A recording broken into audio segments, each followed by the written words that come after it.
Hello and welcome back to another episode of Critical Reactions with your host Bryan. This is the end of the week. We're going to be wrapping up our theme of the exploration of classical music for Classical Music Appreciation Month. Well, at least here in the States, though. I don't know if other countries do that, but it was President Clinton back in the 90s who declared September to be Classical Music Appreciation Month. We're going to wrap this up with something from Kate Soper. We're going to be looking at Voices from the Killing Jar, specifically Movement 2, My Last Duchess. Now, we do have some sheet music here, which is why this is much larger than usual. I want to try to make it visible to those, especially if you're on a mobile phone, though I don't know how readable it's going to be. Let's dive into this. We have a few minutes ahead of us of this. Right off the start, though, we have fermatas over rests. Fermatas indicate that we're going to hold this beat, although in this case we have a full bar rest. We're going to hold this bar out until the conductor says we will continue on. Now, there's a lot of text here at the bottom. It says text in tape intro. So I'm going to assume that this fermata is just saying that we're going to rest until this tape is finished playing. That's my presumption based off the sheet music. I also think it's interesting we have a bass flute. We don't see bass flutes too often, so that's kind of cool. We have a tenor sax in here. We have some percussion, piano, violin. I can't see what that bottom instrument is because the YouTube interface is over that. But up top, our very first instrument says voice, and in action says take clarinet. I'm really curious what's going to go on with that. So yeah, let's get into this then. Those are just some of my thoughts before the song even starts, which we don't have too often given that so rarely can I see sheet music before we start a song. Let's dive in, see what's going on with Kate Soper's Voices from the Killing Jar. She had had the best of everything, and had never known anything particularly unpleasant. She had done her best to be just and temperate. She had a fixed determination Only the to truth. regard the world as a place of brightness. She had taken all the first steps in the She had an infinite and hope then she had suddenly found that she would never do anything the shadows had begun to gather. wrong. To be dark, And always something that the worst thing that can happen to her. it was the house of darkness, the house of dullness, the house of suffocation. Suffocation took possession of her. Behind these four walls, she had lived ever since. They were to surround her for the rest of her life.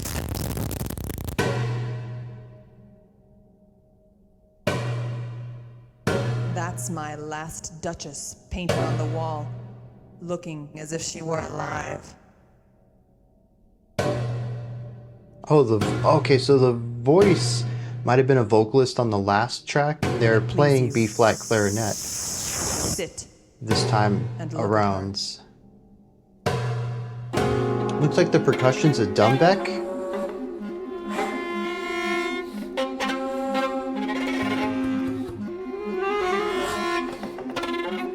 It was not her husband's presence only called that spot of joy into the Duchess's cheek.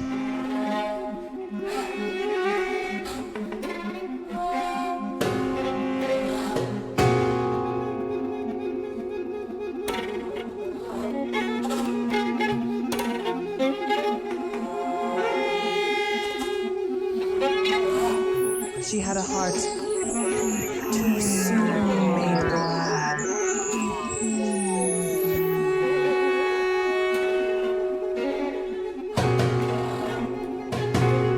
She liked whatever she looked on, and her looks went everywhere. I liked the rising volume of the vocals into that large downbeat. Even had had you skill in speech to make your will quite clear to such a one, and say, just this or that in you disgusts me.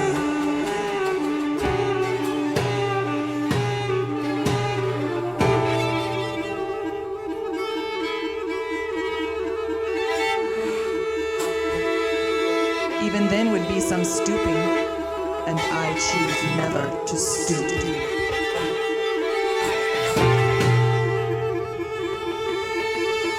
She smiled, no doubt, whenever I passed her, but we passed without much the same smile.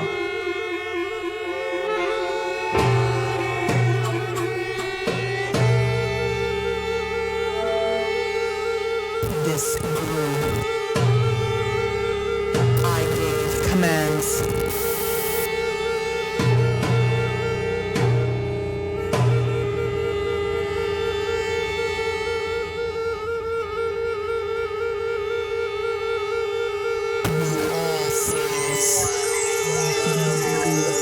Very cool layering on the spoken word. Stopped.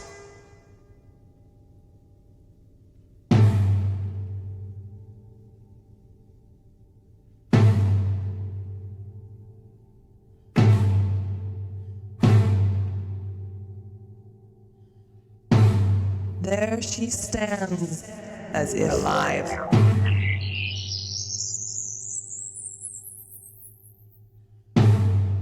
Will it please you? Rise. You're going to be put in a cage. If I like my cage, that needn't trouble you.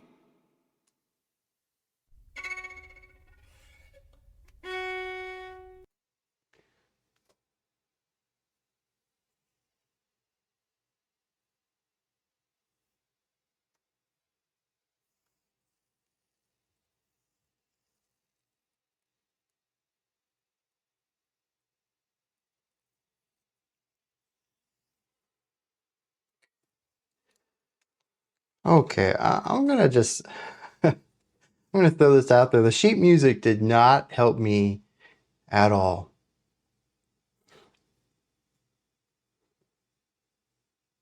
Well, okay, that's not entirely correct.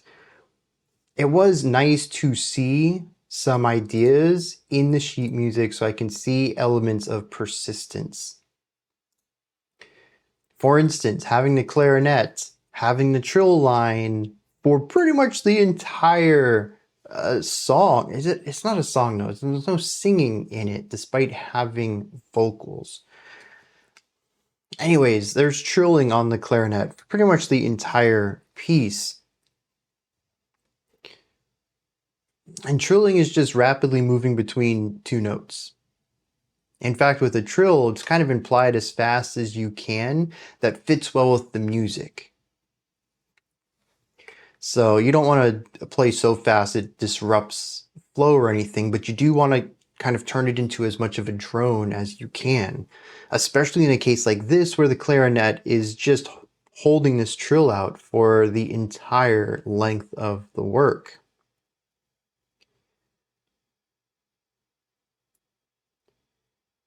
I did like some of the other notation in there as well. At one point, the violin had mentioned an increase or a decrease. I think it was just the increase, though, of bowing pressure, which I think is interesting. I don't know what that changes. Presumably, my first thought is volume. But I assume that you would do volume by speed of bowing, possibly, more so than pressure. I don't know what pressure does to a violin. But I do like how it's in there. It's a point of control that Kate wanted over this. I see that there is quite a bit of written in direction that I don't always see with classical music. In fact, I don't remember, was it the John Williams Vivaldi one, or was it? No, I can't remember who it was. It was the pianist though. Daniel, I can't remember his last name, and I can't remember who he was playing either. But I had mentioned in that song that there tends to be more affordability to interpretation for classical music than most other genres of music. I didn't go into why, though, and it's probably because the people who play most music are also the people who wrote most music. But when it comes to classical, there's a division there. The people who wrote it are not the people playing it, which you'd actually think that there would be more notes in the writing, something like this where everything is so perfectly controlled. But it is something that stands out to me that when Kate wrote the sheet music, she wanted everything in here to be perfect and precise. Maybe it's not this way on everything she's written, but at least with this piece in particular, there was such a fine grain control over how things are being played, when they're being played, what type of playing there is. In fact, I'm looking right here. There is a note for the bass flute that says overblow, and then another one that says sing. Sing, I assume that alongside pushing the air out, there's also an actuation of the vocal cords. And there's two pitches here, so I'm assuming that one pitch is what's aimed at for the singing portion, and the other one is what's aimed at to come out of the flute, but I don't know what overblowing is. So that's very interesting.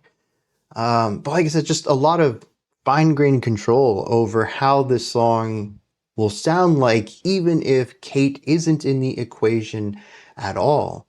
Whether someone is wanting to perform their own rendition of this with their own group, or maybe, as with a lot of classical music, this will eventually be performed after Kate passes, and there's still so much detail in here on how to perform it. Although there's also the other side of the equation that many older composers didn't have much of a way to create a personal, perfect rendition to be stored perfectly over time. We have digital means of recording audio now. And even something like this where you can listen to a performance that I'm going to assume Kate signed off on. You know, this is exactly the kind of performance she wanted with the notes available. And it creates a definitive version of the song in a way that older classical works we simply don't have.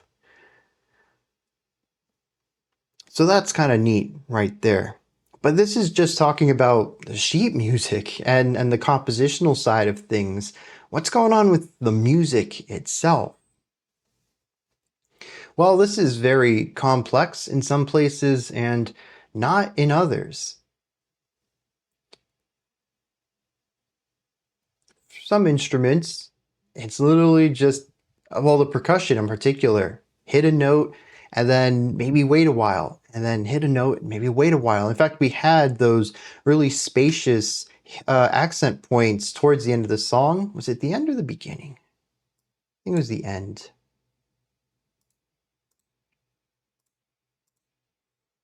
Yeah. Just kind of waiting to see when that next note comes in. There's just a lot of spaciousness in those moments. But then I go and look at the saxophone part, or, well, let me bring this up real quick because I'm glad I just landed on this. This is bonkers. Can I zoom in at all? No. All right. Well, right here, you'll see some of these have, two lines on the bottom before the stems. Those two lines, and even right here, you'll see one with 3 lines. Those are called flags. They indicate the length of a note. If it has 1, it's an 8th note. If it has 2, it's a 16th. 3 is 32nd. And it just dictates, we're in 4/4. Well, we are in something over 4 for a majority of this. Something over 4 means a quarter note gets the beat. And so an 8th note is going to be 2 per beat. We're going to get 8 of them per bar. 16th notes are 16 per bar. 32nd notes are 32 notes per bar. And if I remember correctly, I wish I knew exactly where it was. Anyways, we saw 64th notes in here as well. Really quick stuff. Now the tempo is a bit on the slower side, but also right here, we not only have 32nd notes, but we also have odd tuplets. Tuplets are ways of smashing more notes than expected into an area. Like I mentioned, eighth notes is 2 notes per beat, but triplet eighth notes would be 3 per beat. This right here is a 5. So we have a 5 tuplet right here. We're putting 5 of these in the space of 2 of where 2 are supposed to go. And this is just, it's so condensed. It's crammed in here. I mean, we look over here, we have groups of these triplets right here. Triplet 30-second notes. This is just, this is one of those things that, at least for me, I'm not going to be able to sight read this. This is going to be something that I practice over and over and over. And when I go to perform it, my eyes sort of gloss over the bar, muscle memory kicks in, I play it, and then I might go back to reading the music afterwards. There's so much of this here, though, that this might just be a piece that I would end up memorizing and using the sheet music to kind of keep track of things more so than reading directly. But there's just a lot of places in here where there's a massive condensing of notes. And remember that, let me pull this back up real quick. Remember that while all of this condensed work is going on in the sax and flute, you have the clarinet up here with this little ziggy-zaggy line, and that's trilling. They're constantly playing 2 notes back and forth. There's a lot of movement going on underneath all of this movement going on up here. It is wildly dense. And I think that's the main word I have for a song like this.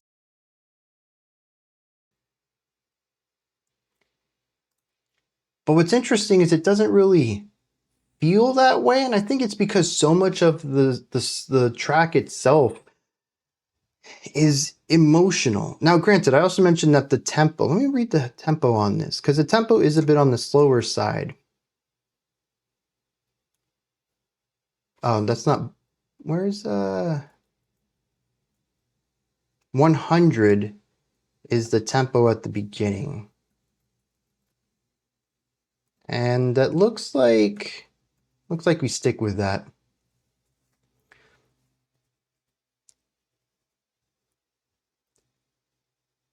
So 100's not slow, actually. It's slower than I thought. There's got to be a tempo change, because at the end of the song, there was a lot of space between those notes. I thought I was counting it rather slowly.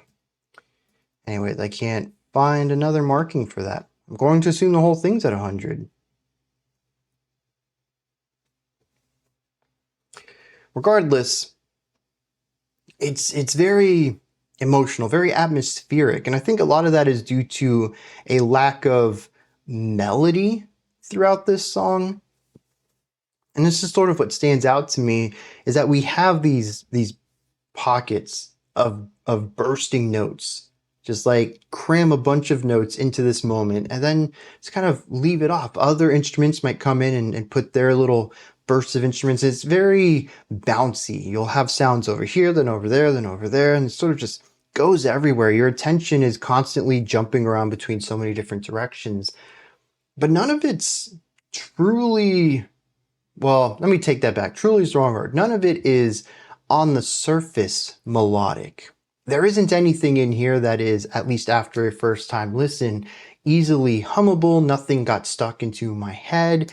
There's nothing in here that, you know, I'm going to be thinking about and repeating all day long. It's not a catchy song. And I think a lot of that is due to the lack of a strong melody. In place of that, we have this spoken word story, this poetry that exists throughout a majority of the piece. Everything else is atmospheric, it's ornamental, it's there to create this feeling of bounciness, of chaos, honestly, through a lot of this, but also tightness and anxiety. It's all of these notes being played at the same time, all over the place, and not really having a strong, stable harmonic palette. I do actually wonder about what notes are chosen for this. What kind of key are we in through this track? Looking at the sheet music, we have no note notation. That is to say, well, no key notation. That is to say that, so when we talk about key notation, we talk about key in general, we're talking about what notes are flat or sharp. What is the combination of notes that we have in our palette for this track? And usually at the beginning of the bar, usually the bar per page, it'll tell, per page, per line. So it's always on the most left side. It'll tell you, we are in a key with F sharp and C sharp in it, or something like that. And it'll put two sharp symbols, one on C and one on F, off to the side so you can know if you see a C or an F in here, those are sharp. We don't have any of that, which means we're in C major, or one of the modes of C major, like D Dorian, that also has no sharps or flats in the key. But that doesn't stop the use of accidentals. And despite the word, these are very intentional. This is placing a flat or a sharp symbol next to a note to indicate that you are to play this one as the flat version or the sharp version of it, despite the fact that it's not in the key. There are accidentals all over the place. And there's even shifts from flats back to neutrals. And neutral is another accidental we can use to indicate that in this bar, we did originally play a flat here, but don't play that flat again. Go back to the neutral version of the note. So it almost feels chromatic at times looking at how often there are accidentals throughout this piece. And the chromaticism is interesting because I've mentioned in the past that chromatic is every note. All 12 tones that we have in Western notation is present in the key. And sort of by definition, it doesn't have a flavor. It is all flavors. We get emotional resonance out of keys or chords by selecting specific notes, and those intervals between the notes are what give us the emotional information. If everything is just a half step away, you don't have any information from that. It's like listing the entire alphabet. You don't get a sentence out of that. You just have all the letters there. And that's sort of what happens here. But the thing about chromatic is that it does have a specific spice. Usually I can pick up if a song is chromatic simply because by some way it doesn't feel like anything else. It feels sort of neutral in its emotional resonance, and I don't get that here. Ooh, 1 second. The clarinet is given a note. Play with indicated fingerings while rapidly trilling right hand trill keys. Pitches will be microtonal. Breathe when needed. That's interesting. I was wondering if the clarinetist, the clarinet player, is clarinetist a word? Anyways, I wondered if they were doing circulatory breathing for the trilling because it goes for minutes at a time. People might be able to hold their breath that long, but maybe not. That's where circulatory breathing comes in, which is a way to have a breathing cycle going so you don't pass out, but you can continue to push air out of your mouth.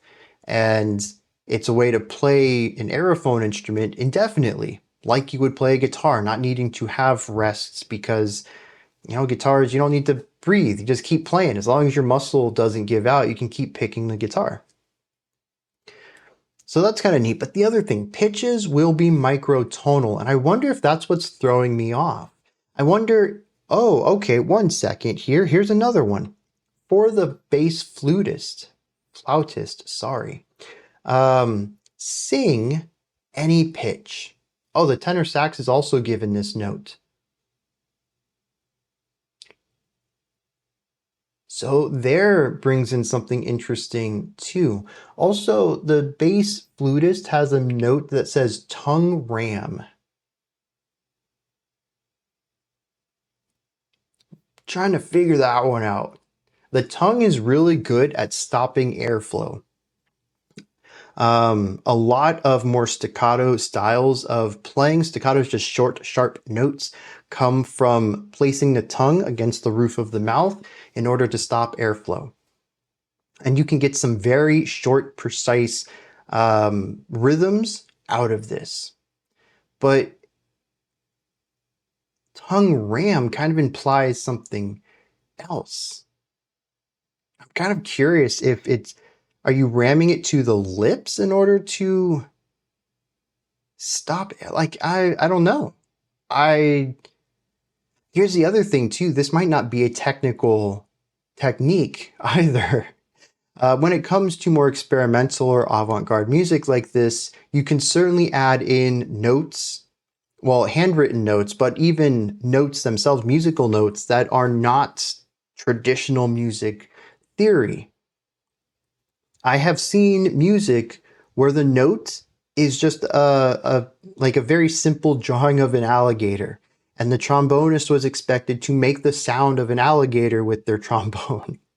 So yeah, it doesn't need to be traditional writing. Maybe tongue ram isn't a traditional technique for a flautist, and they were told by Kate what that's supposed to mean. Or maybe they are supposed to infer it, much like the alligator note for the trombonist. I'm kind of curious though. It makes me want to go back and listen to the flute at that moment and kind of hear the sound that's created there to infer what technique might be used to create that. Also, I see an 8-tuplet here. Kate's just, wow. Wow, a pizzicato. 8-tuplet. 8-tuplet 16th notes. Geez, just... Yeah, there's definitely a point when I just need to hear what it sounds like, and I'll replicate that rather than trying to discern what the sheet music's telling me. It's just too dense and complex in places. I keep getting distracted by cool little tidbits here and there in places of curiosity. I guess I'm apologizing for my passion at this moment. Let me get back to talking about the song proper. So, what I think's going on here, there's a lot of noise harmonically, there's a lot of noise texturally, there's a lot of noise in instrument placement, what has the focus, what's being played at any specific time. There's rhythmic noise, odd juxtaposed cadences, jagged rhythmic ideas. It's a bit all over the place on every metric. And I suppose that's by design. It creates something that feels claustrophobic, alien, overbearing. To me, it creates something very tense, and not a sound I enjoyed being within. And something that compounds on this is the vocals, the spoken word. It's on a tape, and the tape is played, but I assume that's because of the effects on the tape. Something tells me that, much like at the end where we had the clarinetist and saxophonist, violinist actually, I think was the second person, say sentences out loud, I would assume that this would normally be handled by maybe Kate herself doing the spoken word bit, sort of like what we saw with Laurie Anderson a couple of weeks ago. But given that there's so much distortion and effects on this vocal bit, I assume that's why it's pre-recorded and altered rather than said live. But I think it's really important to listen to how the destruction on the vocals plays into the atmosphere of the track, how it plays into the cadences of the track. It presents something that feels damaged and glitched, and it also is something that is generally not fun to listen to. The destruction, personally, I think isn't something that is a positive destruction. You can certainly use, most of us listen to rock and metal here. An electric guitar. You distort the sound, you overdrive the sound, which creates clipping to it. You compress that even further and you get a sick guitar tone. But all three of those products is audio degradation. It's destruction of the tone. you can certainly use it to create stuff that sounds good, but here in this case, to me, it typically sounds bad. It's done in ways that I don't like listening to. They're textures that send shivers down my spine. It makes me cringe, and not like cringe like it's awkward, but just like I don't enjoy listening to it. Is the end result there? Some of it is the way that it's EQ'd. Some of it is the way that the compression and white noise are used with it. Some of it is the glitch elements. It just sounds and feels unnatural at most times. But that all fits the atmosphere of the song built by the instrumentation. But I also like how this isn't just done for the effect of, ooh, glitchy vocals, but it plays into the composition too. There was one point when I had mentioned that I liked how the vocals were rising in volume, beginning to overpower the song, but then the song caught up with it in volume. And on the next beat, which I believe was the downbeat of the following bar, everybody came in on a triple forte, just very loud. And it grew into this pitch, but the vocals had to push forward for the instrumentation to follow. There is this interesting, almost symbiotic relationship between the atmosphere here and the vocals and the glitch and distortion and production of them. They intertwine and move around each other. It's like this intricate dance between the two, not necessarily what's being said or played, but the general production of it all. When you listen to rhythmic ideas, accent patterns, volume, layering, they sort of build off of each other. When one starts to diminish, the other will follow. When one starts to rise, the other will follow. Very rarely are they ever opposed to each other. Rhythmic cadences will begin in something that's quite out of sync with each other, but they'll snap into place, get into that similar rhythmic groove. I've noticed a few lines that talked about being trapped. The concept of cages came up a couple of times, and I wonder if this isn't some sort of, well, I'll get into the lyrics in a moment, but my hypothesis here, based on the music, is a sort of a joining together of the environment and the person, a feeling locked within a specific idea and having yourself morph into something better fit for the environment. Maybe against your will, maybe subconsciously, but being defined by where you are, I think, is a general idea that I'm picking up on this. And maybe even having ways, once that works one way, to reverse that flow and begin to have power or authority over your environment.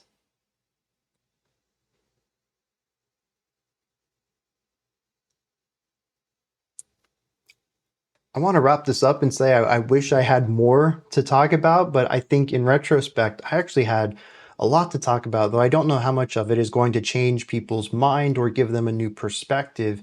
It was mostly me just fawning over some of the more complicated, nerdy music stuff, more so than the general, even if you're not a music nerd, you might still enjoy some of this conversation, that I think my analysis tends to lean towards, more in the layman element. And this was more high level, me trying to explain a lot of technical components here, because honestly, aside from the emotion here, the atmosphere of this song, which I think everyone can get a handle on, a lot of what draws me to this track is the more technical components of it. It's the experimental, post-modern, classical side of things, of how can we take the classical music idea as a foundation and go in very different, non-traditional routes with it. And a lot of that, it just stems into the sheet music itself, all of the notes, all of the complex, intricate, unusual ideas, harmonically, rhythmically, melodically. And it's very intriguing for me, as both a composer and a musician, to see the sheet music as we go through it and just be overwhelmed by everything that I'm seeing because there's so much that's new to me in it. And beyond just new, so much that's super complex stuff. Like I mentioned before, I would not be able to sight read this in the slightest. This is definitely go home, do your homework, put the practice hours in, multiple hours a night for a week, come back to rehearsal the next week, and hope that you have some semblance of what it's supposed to sound like, because it's just that complicated rhythmically in so many places. But also just the sheer number of notes. There's the technicality of performance as well. And I suppose I should end this before we go into the lyrics on that too, that for most of these instruments, but especially the flute and sax, the precision needed to play all of these notes accurately at the right speed is just ridiculous. And I can't begin to fathom how many hours these two, I'm going to assume two. I don't see these as groups. I see this as a single flautist and a single saxophonist. But the amount of time that they had to put into practicing this to get to this level. And I'm not even talking like practicing to get to this level, but like the amount of time between getting the sheet music and having it performance ready. There's so much work that went into this. I guarantee it. Even for someone at the top of their game, this is going to be a difficult piece. So yeah, let me see what was done with the spoken word. I called them lyrics, kind of not, but the poetry that's tied to this. All right, and this seems to talk about somebody whose life rapidly goes downhill. We have the 3 paragraphs in the intro, which is just the tape. Nothing else is playing. This is during that fermato rest that I mentioned before the song, before we got into the reaction to it. All 3 of these paragraphs go off simultaneously at different places. They are staggered in when they start, but we don't get them subsequently like you would normally read paragraphs. The first one talks about someone who had the best of everything and had never known anything particularly unpleasant. The second says that she had done her best to be just and temperate and to only see the truth, but that there was a sense of darkness and suffocation that took possession of her. The final paragraph just talks about how her life became completely negative. The shadows began to gather. She had terror within. She found she was trapped in a house of darkness. It ends with, between these 4 walls, she had lived ever since. They were to surround her for the rest of her life. So someone who was exceptionally joyful and positive, maybe to a point of naivety, quickly finds that life isn't quite as perfect as she assumed it would be. After this, we have a series of what seems to be isolated statements throughout, but they all sort of talk about the story of maybe this person. It starts with, "That's my last Duchess painting on the wall, looking as if she were alive. If it pleases you, sit and look at her." She begins to describe, says she liked whatever she looked on, and her looks went everywhere. Says that people might stoop to blaming her for her circumstances, but I particularly wouldn't. Says she smiled, no doubt, whenever I passed her, but who passed without much the same smile? So once again, she just liked everything she saw, just a very positive person.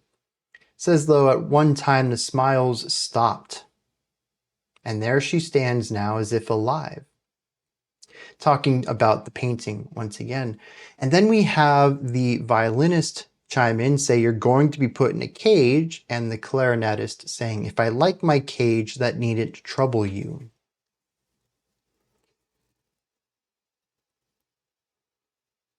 I think this is interesting because it leaves the music then to tell the story. And I think that the chaos, the claustrophobic elements of it, the difficult to discern harmonic properties, especially with all the microtonal elements that come into it, and the uncontrolled parts. Sing any note. No one has control over that except the performer, which means it's going to change from performance to performance, from the group who performs it to the group. If you replace your bass flautist, they're going to have a different interpretation of that section. You can't really tap into a consistency there. And that, I think, just adds to the chaotic elements of all of this, the way that it feels uncontrollable, like a musical storm. But it also feels so tense and anxious at all times. And it's just such an uncomfortable sound to be within, especially with the tape distorting as it is, amplifying the antagonistic elements of the music.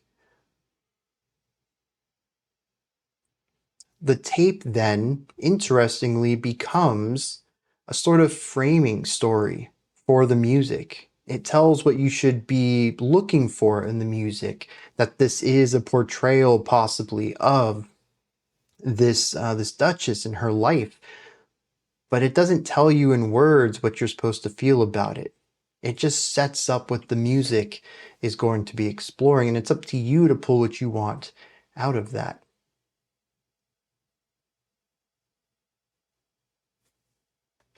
But these are just my thoughts on Kate Soper's Voices from the Killing Jar movement to My Last Duchess. What did you think of this? Is there anything that stood out to you? Anything that you would like to add on to what I said? Or maybe correct me on if I misspoke about something? Do you have your own interpretation of this piece? Put all of that and any other thoughts you have down into the comment section below. Above that, in the description box, you can find a link to Linktree. Takes you here. You can find links to my music, ways to support the channel, a link to the Discord server, and so much more. Above that, if you could, like, subscribe, and ring the bell. I greatly appreciate all three of those. All right, that wraps it up for today. I'll be back tomorrow, though, 5 p.m. Eastern Standard Time, 9 p.m. UTC, as usual. Until next time, remember to be critical, not cynical, of the music you listen to, and have a fantastic morning, afternoon, or evening, whenever you choose to watch my videos.